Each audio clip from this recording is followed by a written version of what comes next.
Good evening, everybody. Welcome to the closing bell here at MarketStream.live. My name is Joseph Cusick from the Cusick Group. Securities offered by Money Block, here to wrap up all of the action today on Rebound Tuesday. That's what we'll call it, at least.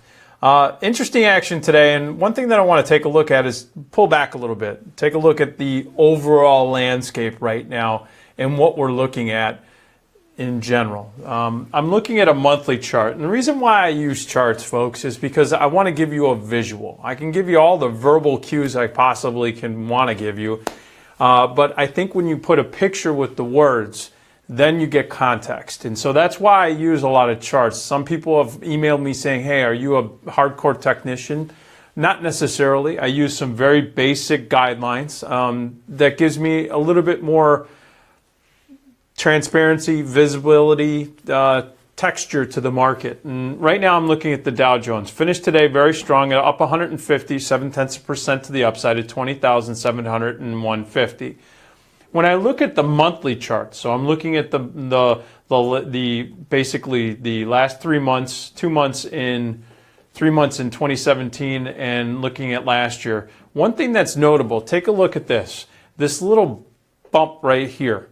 This right here is where the market closed so far, right? At 20,700, we're trading up in that range right there, okay? This is telling me right now, if we were to close, if this was the last trading day in March, we are now establishing for the first time in, I can't remember how long, basically in almost a month, where we're closing the month lower than where we finished last month. So we're making lower highs. I want to keep an eye on this, on the Dow, on the S&P 500, and the Russell.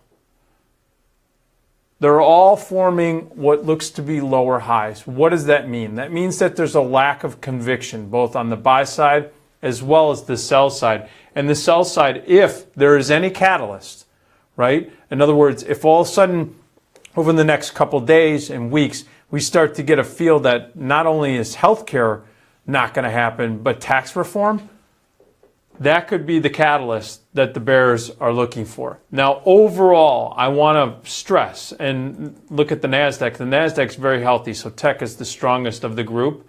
But overall, I just want to reference this because you see that still, though, universally, with the major market indices, including the Russell 2000, they are still in a very strong uptrend overall when you look at a broad-based, monthly type of perspective. Yes, on a daily perspective, we see that there are challenges, like with the Russell 2000, the NASDAQ, the S&Ps, and the Dow Jones.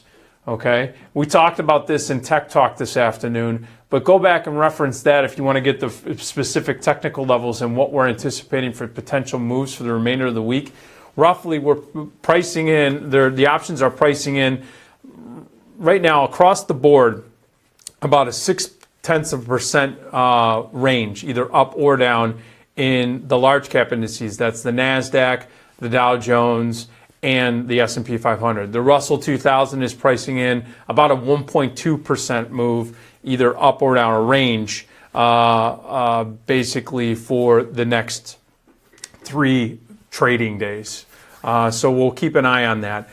Also, I wanted to bring up some names that we were talking about yesterday in Tech Talk. Restoration Hardware, they had earnings, and they actually beat. And you can see after hours right now, Restoration Hardware, they closed at $38. It was up $1.31. Now, last night when we looked at it, the stock, we were pricing in, the options were pricing in going into this event tonight that Restoration Hardware could move about $3. It's now moved outside of its estimated range at up about $4.87 on good earnings, good guidance. In other words, we're seeing that these markets right now are moving quite significantly, and especially to the upside on surprise announcements, and this as far as earnings and guidance. We also saw this with another name that we discussed last night, which was Darden Restaurants. I believe that's Olive Garden. Darden actually finished the day up at 82.62, up $7. Now that's 2 times what we thought was the range. The range was being priced in at $3 as far as the estimated move going into Darden's earnings. But this morning they beat and they had good guidance. They also made an acquisition of Cheddar's. The stock popped up $7, but you can see post-market, in other words, after hours right now, it's trading at 79.36. It's actually right down where the market was originally estimating where it should move from its close the previous day. In other words, it's given up basically almost half of what it had made from today's session, up $7. So very interesting action there in the post market for Darden. But you're seeing that the options are pricing in they're pretty efficient vehicles. And when there are surprises, the market's going to react. But again, it will settle back into, after the enthusiasm in the binary event, it'll settle into a trend. And you'll see how that trend is going. Carnival Cruise Lines. Now this was interesting because Carnival came out with good earnings, solid guidance. The options were pricing in about a $2 potential move to the upside or downside. It moved about 39 cents and it's basically staying there post-market today. But you can see that Carnival has been moving the upside, but it came off of its best levels. As a matter of fact, today it traded as high as $60.